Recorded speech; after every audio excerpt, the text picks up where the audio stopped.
Okay, what we did is we took two bent pieces of metal that we're going to use to hold up our racks, clamped them together, and then we're going to hit it with a grinder. We're keeping them close to the side because we're going to use pieces of rebar that we can lift in and lift out as a way to easily, remove everything. These are inobtrusive, they're going to be on the side. And then we clamp them together to make the notching easier.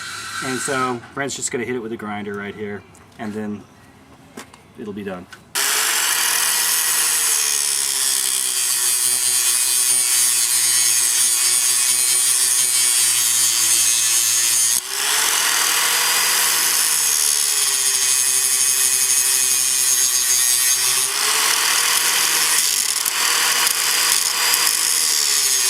And now we got two, hopefully things that will line up when we put it in the barrel, and we'll put pieces of rebar across it that we can just lift out for easy access. In the racks, I estimated about 3 inches on my top. I'm thinking about a pork butt, and then I've got about just under 5, and maybe it could have gone a little lower, but that gives me just under 8 inches, and most pork butts aren't that tall. So I like to have about 2 inches of clearance at the top, and most pork butts would be around 6 inches, so this is a good height. The way we did it is we just put some of that metal that I showed you, put it in close to the side so I can easily access the fire pit, and then notched it so I can throw some rebar in, which is easily removable. Okay, we're going to set up the fire pit right now, and this is how I do it with bricks. I think I'd prefer to just get an old small Smoky Joe. You cut the bottom out so the ash can drip through. I use Wicked Good charcoal because it burns long and steady.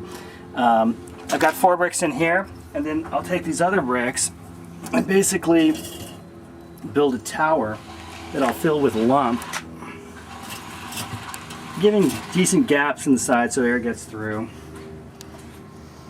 And it'll look somewhat like that. I go through and try to make it look semi-stable, like this one's doing a little bit of wobbling, so until I get them good. And I'll fill them up. That'll run 14, 16 hours. I don't even fill it up all the way. I'll fill it up about that much. Okay, so I've started 4 pieces of lump. You can see by my hand they're not very big. That's all you need. I'm going to put them in, have them nest in the center of this. You want to slowly bring up your temperature. I'll generally put some smoking wood in here, but I'm just curing the barrel and cleaning it out right now. Again, you can see how nice and tight it is around here. We've got gaps here, but it's nice and tight. So it's going to hold temperature really well and not bring in excess oxygen. So the way we can control the temperature on these is after I put on the lid, which is approximately like that, is you can put a valve, or you can take some nice copper caps, which are somewhat expensive, and drill a hole in them. This is how I also shut off the smoker. But until I figure out how this smoker runs, I'll just drill holes.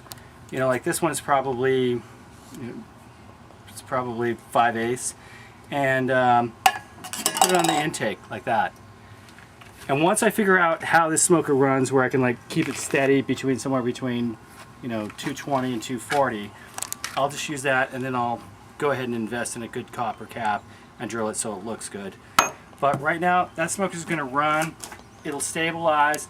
It'll keep temperature 14, 16 hours like this, and we're just going to let it cure, and then we might re-rung it a bit, as you've already seen. And that's basically it. You got to put some hinges on. There's a tons of mods you can do. If you don't get a bung with to fill your bung hole, you can just put aluminum foil, or drill out some piece of wood and put it in there. We've often thought about drilling a hole here and putting a light bulb in and a little battery pack so we could look in, so we could adjust the coals if we wanted to. We just rarely have to adjust the coals, so it's just one of those ideas we haven't really followed up with yet. The other thing is my buddy Brent has built an intake that once you determine which